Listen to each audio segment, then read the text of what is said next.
Hello, friends. Hey. It's the Cinemondo podcast again. We're back. Again. You can't get rid of us. We just keep coming. We never leave. Join us. Yes. Here we are again. Yeah. Hey, did you guys know that I wrote a book? No, tell us about it. Ooh. It's a book. It's a book.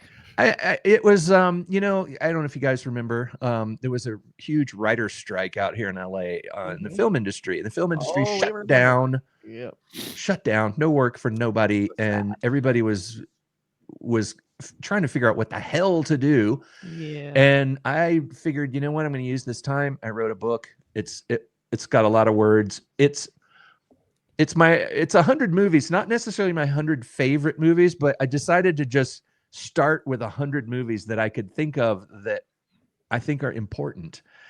And you can get it on Amazon. And I think if you like this podcast, you may like this book.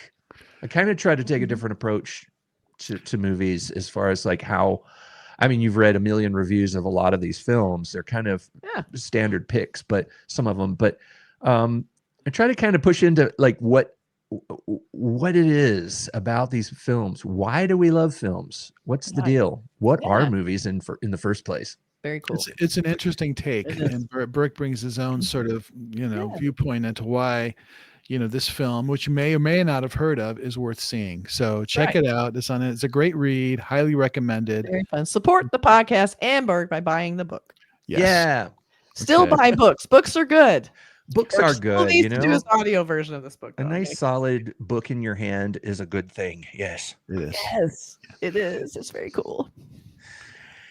So what are we talking about? What is this trailer? It's called Weapons. About it. Weapons. It's the latest film from Zach Cregger, who is a converted. He's a stand-up comic who loves horror films, and he made a film called Barbarian that came out a couple of years ago. Yes, we reviewed that. That was an interesting film about sort of like travel horror. You go to an Airbnb or a VRBO, and then somebody's already there, and it's just ooky and weird and creepy. And this one is different. I will just watch the trailer, but his latest film is coming out August 8th. Stars Josh Brolin and Julia Garner and Amy Madigan and Benedict Wong. So good cast. Yeah. So let's check. We'll talk about the trailer after we watch it. Weapon. Yeah. Let's watch it. Okay. All right, everybody, quiet and.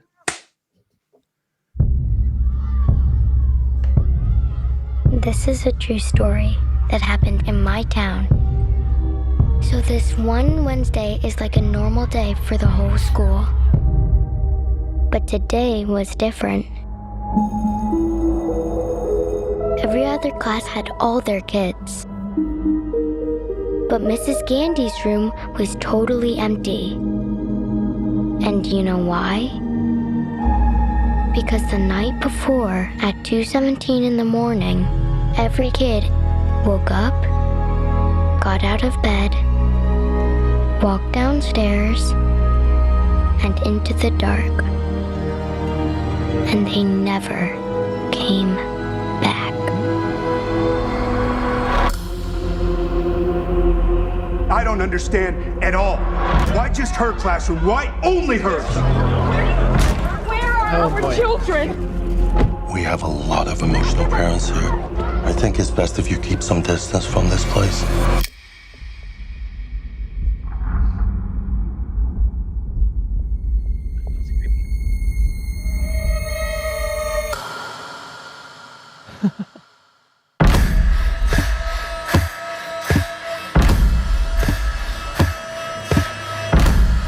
Matthew, where are you?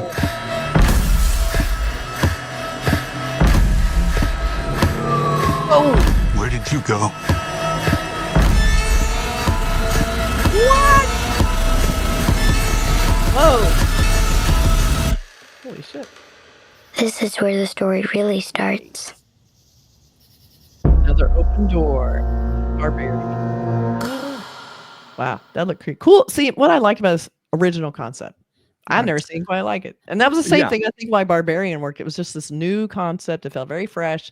And it kind of incorporated a little bit of tech with a little bit of old school, which I really like too. Yeah. Sort of Black Mirror-ish. But I don't know if this one is, but it just felt really like, wow, I have no idea where this is going to go.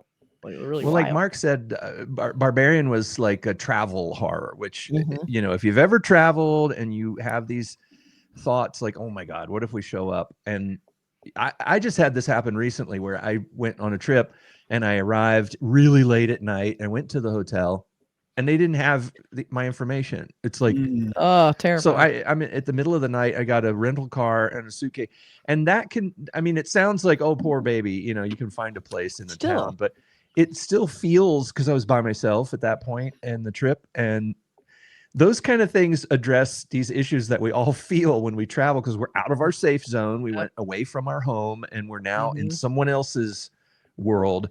Yeah. And that was what was so great about that movie. And this one, to me, has one of those premises where something absurdly weird, deeply creepy, completely inexplicable happens. And like, what the hell do you do? I love that you're thinking her classroom. What does that have to do with anything? And then you hear Josh Brolin saying, "Why only her classroom?" And of course, you'd be looking at the teacher, like, "What did you do?" Like, you're the one thing that's you know that you're the applies to everyone. Yeah, it's like, you're the connecting factor, and it's like, what? And I love the idea that, you know, what makes me want to watch this movie is I want to find out why.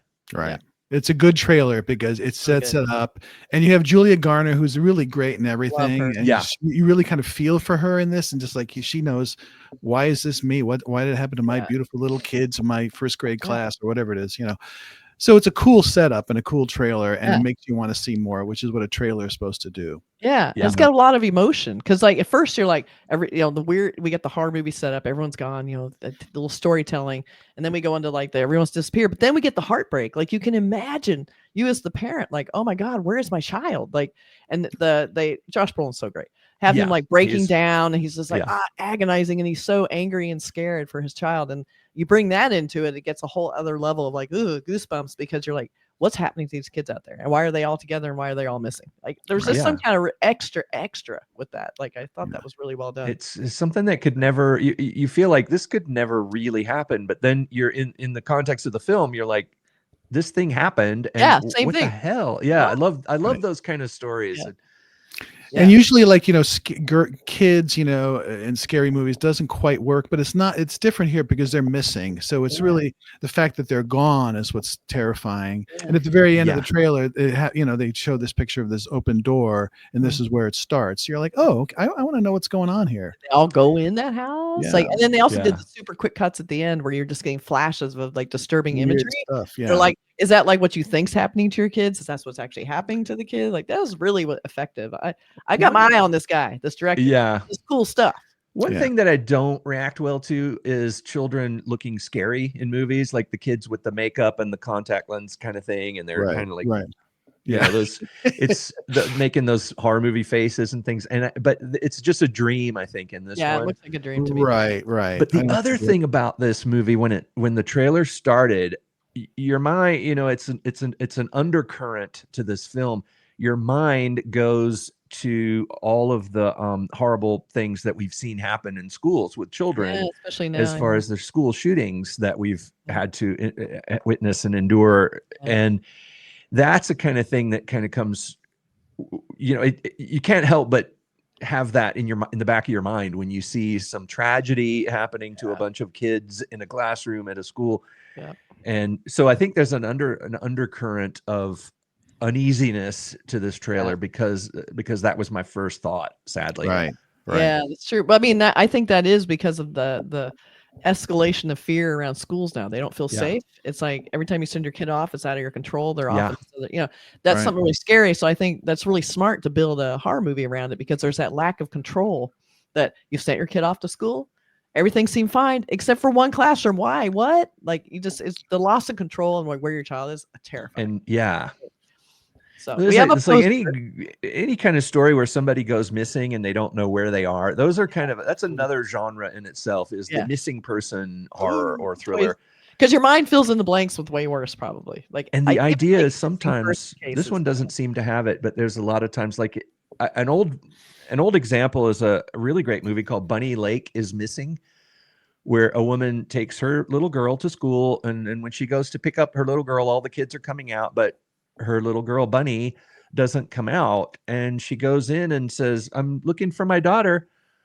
And she didn't come out, and the school looks into the records and says, well, we don't have a record of Bunny in our school. And, it's one of those kind of like, what the hell happened? Yeah. Mhm. I love those kind of stories. And it's like, because I think it plays on our worst fear, when we say, when our loved ones go off to work or whatever, and you're like, bye-bye, it's like, they're out of your control now.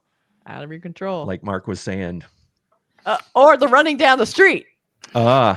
With the arms, that's just weird. With their arms out, it's kind of just odd. And the legs, like I think you mentioned that you thought it looked like they were like on one leg. I think they might have been able to do a better depiction of their other leg, because it does. My first instinct looking at this is like, why do they only have one leg? Looks like their leg is missing. Yeah.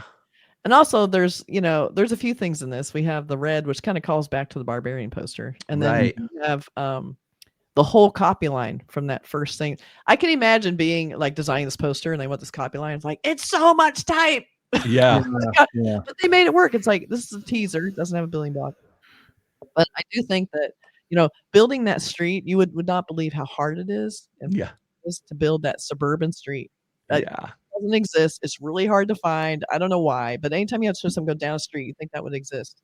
It does not. And as you can see, it looks like there's one big house on one side, and then it's weird, and also like that's at a certain angle, whereas the other side, the right side, it's more of kind of a straight on angle. It's so hard to do. Two different perspectives. So, but I like sources. It feels like they're so like precise and so formal that it feels like there's something else happening. Like they almost look like they're arrows or something. Like it's an interesting vibe of this shape that they've created. So I wonder if that's like some kind of Easter egg, and they don't intersect. They're all sort of perfectly placed so that they're almost like puzzle pieces. And yeah. So that's kind of interesting. I kind of like that. It looks like something a little and the less title chaotic. and the title weapons. What does that mean? That's a mystery too. It is. The whole thing is kind of confounding, but that's why we have to see the movie.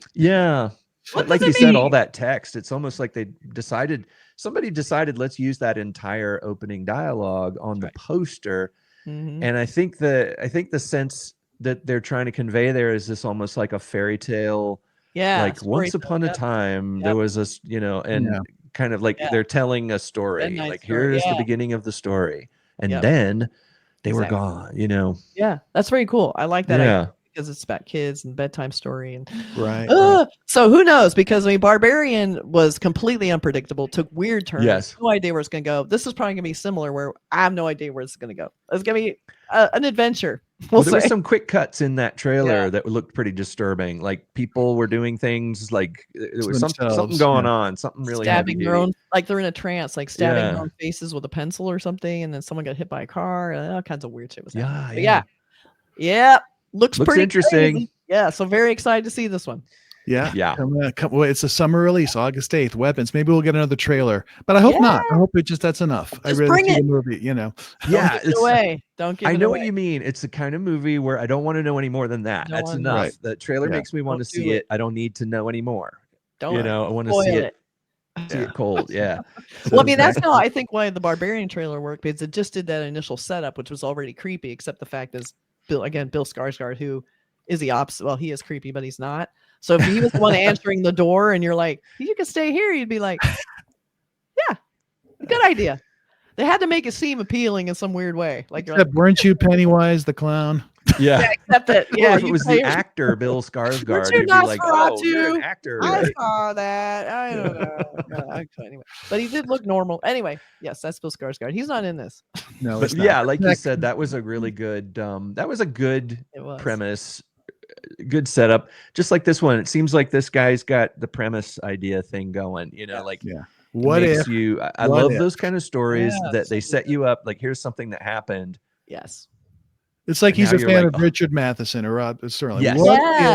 What if you're driving along and you see a hitchhiker every couple of miles? It's the same guy. The same guy every couple of miles. What if there's a monster ruining an engine on a jet? Yeah, but nobody else sees it. It's amazing. That stuff, then the story writes itself. So this is what if, you know, this one classroom of kids is, you know, disappears. They just have to figure out what happened. And they What walk if you out get of to their your own house. Airbnb and there's already someone there? It's like those are classic. Those So are good. classic little like sudden epiphanies in the shower kind of stories, you know, where it's like, oh, that would be so cool, you know. I have an idea. Let's make it a movie. I know. Yeah. Exactly. So let us know in the comments if you have any background, but don't give it away if you know. No. And let us know what you think. Looking forward to Yeah. this one.